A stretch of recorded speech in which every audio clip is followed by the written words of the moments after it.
Ми хочемо стати, не знаю, міжнародним лідером. По-перше, що для вас міжнародність? Лідером в чому? В кількості продуктів, продажів, не знаю, грошей зароблених, капіталізації. Міжнародний це як? Ну, ви продали 2 товари, там, не знаю, в Румунію. Ви вже міжнародний бізнес чи ще ні? Ні, ну 2 якось ні, вже хоча б 4, та?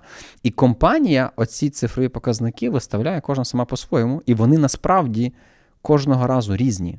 Ну, тобто, навіть якщо говорити такі, знаєш, таке дуже схоже поняття міжнародність чи там лідерство, у нас вже більше 200, напевне, було стратегій, страцесів всього, ні одне не сходиться. Тобто десь кажуть, наприклад, якщо ми там зайдемо в 5 країн, зайти в країну означає зробити якусь кількість продажів. Або, наприклад, заробити з кожного, з точки зору населення, якщо там кожна людина нам заплатить по $1 в перерахунку, то, типу, вважається. А хтось каже, ні, дивіться, ми IT-компанія, ми вже так по всьому світі продаємо. Ми міжнародка, якщо ми відкриємо представництво на оцьому континенті. Це для нас буде міжнародність. Бо, в принципі, нас і так купують з усього світу. І отаким чином ставляться ці цілі.